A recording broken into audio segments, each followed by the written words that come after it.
Welcome everyone. Today we'll have a special countdown video for the patch 1.5 maintenance. In this video, we'll have a look at the patch 1.5 maintenance, when it starts and also when it finishes, in all of the time zones. We'll also be looking at a number of tips before and after the patch 1.5 maintenance, and also what are the upcoming events on which of the dates. We'll have a look at those as well. So there's a number of things to do before patch 1.5, there's a number of things to do after patch 1.5. I have been thinking very hard and going carefully with everything that's included in the patch notes. So we have a number of patch notes over here, we'll go through those as well. The focus over here will be small tips and also things we should be aware of. The new precious items, what do they do? What should we be aware of? And also tips with the weekly boss, the housing system, and also using some of the gadgets, and also some general tips. We'll go through all of this in this video. Now, using the dates from the latest official notes, we know that the maintenance will start 6 AM on China time. And in order to figure out when the maintenance starts in different time zones, I usually make a countdown timer and also a countdown timer when the maintenance finishes. So over here you can see, it'll be 8 AM for me in Sydney time. And of course, by the time you see this video, likely the countdown timer is about 10 hours. So basically, I'll have the links available for you guys to see when the maintenance starts and also when the maintenance finishes. The maintenance will take 5 hours, and there will be 60 Primogems for each of the hour. And if this takes longer, we get more Primogems. Keep in mind, usually the maintenance will take less than 5 hours, so we may be able to play the game about 10 or 15 minutes before this countdown timer, which can be really nice. I'll have the links to those countdown timers ready for you guys, and I do believe this is for all the servers, so it will be the same time for maintenance and it will be the same time when the maintenance finishes, which is quite nice. Now coming over to some of the tips and also mistakes to avoid for patch 1.5 maintenance. The first thing is, guys, make sure you pre-download the game. I do believe on PC it is about 12 GB of file size. It took me a few hours, I did pre-download the game. You want to pre-download the game about a few hours before, or at least during maintenance, because you want to avoid the peak delays. Now the file size is likely going to be much smaller on your mobile devices, but this might still take about 1 GB of file size. Now because we're super excited for patch 1.5, I actually want to list out all of the available features upon maintenance. What are the things we can do right after maintenance finishes, and also what are the events we can look toward about 2 days or maybe 10 days after the patch. So coming over to the available features after maintenance. The Zonely weapons banner and also the character banner will be available, and similarly with the test run of the characters. There will also be a new Zonely side quest with a part 2. Make sure we do those, guys, because this particular side quest will unlock the new weekly boss. And this weekly boss will be a special Geo Dragon, who looks very chubby. And also, the quest for the housing system will become available. There will be 4 new world quests upon maintenance, and 2 of those will be dealing with the housing system. So we'll talk about this in more details on the second part. There will also be 2 new hangout events with Noel and also Diana. So there's a number of things we can do right after maintenance. We can follow the side quest and start doing the weekly boss, or we can follow the side quest and start doing the housing system and start chopping down trees and collecting materials, or we can go for the hangouts of different characters. There's also something to notice. The new battle pass system with a purchase for battle pass will also provide 1 additional blueprint with the furniture, which is called the white stone stove. I don't think this is very important, but I thought I mentioned this because as I was going through the patch notes over here, I did see them having the particular writing over here. I was like, why did they include over here? So if you come over here, you see the battle pass, notice that they're saying this is a special blueprint. Let's find out what this is and if this is an important mechanics or maybe just a decoration. Now if we look at some of the upcoming events for patch 1.5, 2 days after the patch 1.5 patch, on the 30th of April, we'll have a major event. This event will last for 18 days and will provide a free Diana. And within this event, there's a lot of ruin system, a lot of shard system, a lot of good combinations. We'll be making videos and also guides for this event to get the best combination of buffs and also the team counts. Similarly, about 12 days from the patch 1.5 patch, on the 10th of May, there will be the new PvP Tag War event, which is a hide and seek event. And for this particular event, players will be divided into 2 parties. So those are the 2 events that was revealed in the particular trailer for the patch 1.5. And using those information, we can be expecting some of those themes that's coming into the game. You can see the Wind Trace event, and also you can see the free Diana event with some of the major prizes to be collected. Now similar to each of the new patches, we usually look at the things to do before the patch and also the things to do after the patch. So what are the things we should be aware of before the patch? The first thing is, I'm sure most of you have known about this one, it's in the patch notes as well. It was talking about try to not kill the weekly boss until we have the minus 50% reason discount, which we do get 3 of those every week. What this means is, if we don't kill the weekly boss until the patch is out and until we get a discount, we can save about 90 reason. But don't be too worried guys if you have already killed all 3 of those weekly boss, because in the first week we can still unlock the new weekly boss, and this weekly boss will be discounted to 30 risen. So in total, if you have already killed the weekly boss, you lose about 60 risen in terms of discount. It is not a major factor, so don't be angry at yourself too much. It is only 1 federal risen, and we'll be getting a lot more federal risen in patch 1.5, which will talk about the precious items. The new item transient resin will give us 60 resin upon usage, and there's an expiry date to it. So don't be too worried guys, only lost 60 resin if you have already done the boss, not a big factor. There's a few other things which are quite common before the patch. Make sure you have at least spent 40 resin, which allows for 5 hours of the update, we get 7.5 resin per hour. And also make sure you send characters on expeditions for at least 5+ hours. Make sure you do some crafting in case you don't get the crafting done, because the patch will start the reset of the day as well. There is a limitation of how many of the weapon enhanced mods we can craft every day, and this is 30, so make sure we max out the 30 crafting a day if you're shortage on the weapon experience. Now our next tip is quite specific. This is about collecting silk flowers. I have been talking about this many times. When I look at my inventory, I realized I only have about 120 silk flowers. I was like, well, what's happening? And trust me guys, we do need those silk flowers for the patch 1.5 housing system. We need a total of 435 silk flowers. And I have counted, we get about 30 silk flowers every 2 days. So if you haven't had any silk flowers, it will take us over 28 days to get all the silk flowers we needed for the housing system. And we might as well start early, start the countdown, and collect as many of those as we can. Now if you haven't subscribed, this is a really good time to do so. Make sure you also turn the bell on for the latest news as I find more of them for us. You can see that we're really dedicated for Genshin Impact. We'll have builds, guides, tips, news, and events updates for everything that's Genshin Impact related. Now coming over to our tips and also mistakes to avoid after the maintenance. There's a number of small things and also features we want to look at. The first one is about to get the most out of your hangout event.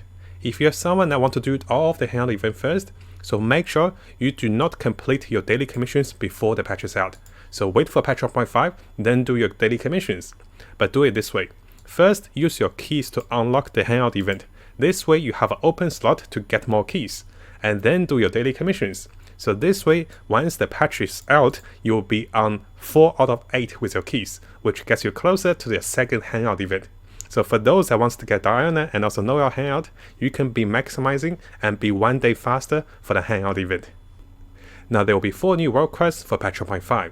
So if you guys are looking for additional adventure experience, additional loots, definitely have a look at those. 2 of those quests will be related to the housing system with the teapot. And you can see this is part 1 and also part 2. Likely a guidance of how to use the homeland system, and maybe we can get some Primogems out of those. There's also 2 more quests over here. And those are likely going to be related to some of the stories or maybe the events that's coming into the game as well. And there will be 2 more world quests that will be coming in the future, which will be related for the future events for patch 1.5. Now if we come over to the patch notes for patch 1.5, we can see there's a category of new items that's added to the game, and they're called the precious items. And because they're precious, I actually want to make a special point to highlight what do they do and what are the tips for them. The first item are the Dream Solvent. Those are the new items that will be dropping from the weekly boss, likely at about 25% or 50% drop rate. And those items allows you to change the weekly boss talent materials for 1-to-1. So let's say if you get a particular weekly boss from Child and you want to change that for something else, you can exchange for the same boss using this item. And because there's a higher chance of this item dropping, we can start to use the weekly boss item we don't need into the ones we need, which is very nice for leveling up talents after level 7. There will also be a new item called the Transient Resin. This item will become purchasable in the housing merchant, and this particular shop item will provide us about 60 resin upon usage. I'm pretty sure it's 60 resin, it might be 40, but most of people are saying 60 resin. And be aware guys, the new title, the Transit Resin, is very fragile, fragile than the Federal Resin. It has an expiry date. Now, previously it was said about 7 to 14 days of the expiry date. Once the game comes out, we can confirm the expiry date. But regardless, those are the items we should be aware and we should be using them. Federal Resin does not expire. Those new resin will expire. So make sure you're aware there's an expiry date on this new purchase item. Now the third purchase item are the Vial of Adaptive Speed. People are calling this Shout Bathwater because it's so fast. So this is a housing crafting speed up item. If you have played any of the games that have a timer with building things, this item will allow you to speed up likely up to 4 hours. And what I recommend is try to not waste this item on a speed up maybe 5 or 10 minutes, try to use this on a longer speed up. I mean, you can use this if you really want to speed up your initial crafting, but in the future, likely will have crafting times that's longer than 4 hours, and this is when this item will become more helpful. Now the final category of precious items are the Centerfine, Genshin, and also Essence. Those are 2 graded items for the artifact material experience.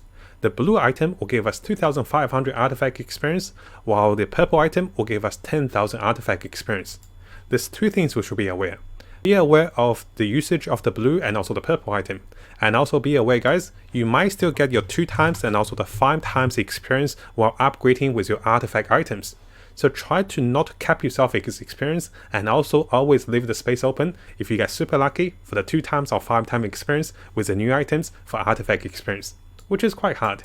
Artifacts after level 16 to level 20 takes a lot of experience to get to level 20.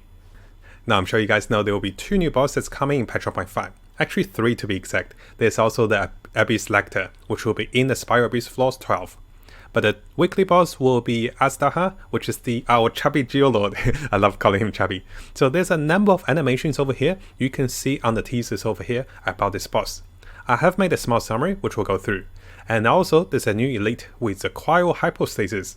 This particular monster also have a few of the new animations, including AoE damages that goes from the short range into the long range, including some of the icicles that you can drop on us, and also including my favorite, the spinner. This is like a whale that goes after you. So I made a small summary over here. Now if you guys do have trouble with those bosses, I do recommend understanding those attack animations and how to dodge them. For the weekly boss, he will have a direct charge towards you, and then he also have a dive under the ground. He have multiple animation of storms which allows him to stomp once. There's also animation of storms which allows him to stomp in the medium range multiple times.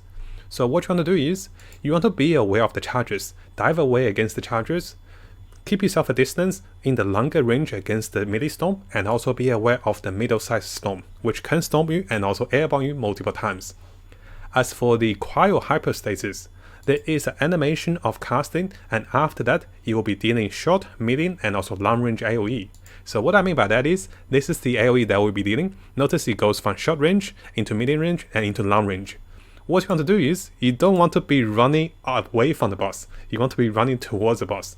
So you might take the damage from the short range, but you won't take the damage from the medium range and also the long range. So if you're running away, you take 3 instances of damage. There are also the ice spikes that the boss can bring up on us, and also the ice wheels. I don't think the elite boss will be too difficult, so our main focus will be focusing on the weekly boss. Once the boss comes out, and if it's very difficult, we'll make a guide about this one. Now if you guys are as excited as I am for the housing system, and also for the loots, and also for the preparation, we do have a guide video, and if you haven't seen that, definitely check it out over here. We do have the locations of different trees to be farming and to be chopping. You can see the location of the trees, you can see the type of trees, and we'll be needing a lot of tree materials for this particular preparation. So over here I also listed the number of things we'll be needing for housing. So if you guys haven't seen this video, definitely check it out. There's a lot of good preparation checks and also a lot of tips for the upcoming events. So you can see the number of things we need. The biggest highlight will be the silk flower. 435 silk flower will take us over 28 days if we start to collect them now. So we get them in as quickly as we can, we find most of them for the housing system. Now coming over to the next tip, about the common and also often forgot about the gadgets and also the login for the web event. So for the paramedic transformer, there is a 7-day cooldown, and for this one, we do also have a video about this. If you guys haven't seen that video, it talks about testing over 1,000 of items into the paramedic transformer and getting the best value and the best reward out of this. So make sure we use them, because it's about 30 reasonable value with those items every 7 days. And also guys, make sure you're checking enough for the web event, because the web event will expire every month, so you cannot check in after each month, you will reset. So what we do is, make sure we're at least checking for 21 days to get those 20 gems for every 7 days. Now as for a final tip, I strongly recommend that we try out Zonli and also Yanfi before we summon for him or for her in the new banners. This is because a lot of us will be very excited, very hyped for the patch 1.5. We might be spending some of the hard save Primogems. It is important to understand guys, it was revealed in the official patch notes that it is designed in the test runs that all of the characters that you're testing will gain abnormal energy gain. So this allows them to cast their burst spells much faster, and this may be a little misleading. You may be saying, hey, the burst spells are really good because you always have so much energy, so be aware of this. In the test runs, you gain abnormal energy gain, so this is not the same during the normal gameplay. Now hopefully you guys found this countdown timer video helpful with some of the tips and also some of the things I can think of for patch 1.5. Super excited for it, but always guys, make sure we set a budget so we don't overspend. Let me know what you guys think about those tips, and of course, let me know how you guys go with the Zonly banner and how you go with Yanfei. And if you're saving for Eula, stay strong my friend. So best wishes to everyone, make sure you guys get the gold or the purple you wanted, and have a really good time with the housing system. We'll be definitely making a lot more videos like a Minecraft video about building the housing and what are the best way to build and how do we build the most things as quickly as we can. Super excited for this, and I'll see you guys on the patch 1.5 patch. We'll be live streaming this one on Twitch. I'll be posting some of the streams onto YouTube as well. Now if you found this video helpful, make sure you subscribe and also turn the little bell on for the latest news. I'll be looking towards to make more builds, guides, tips and news and event updates for us as we come further into the game. And as always, I wish you guys the best of luck with Genshin and have the most fun in exploring this wonderful world.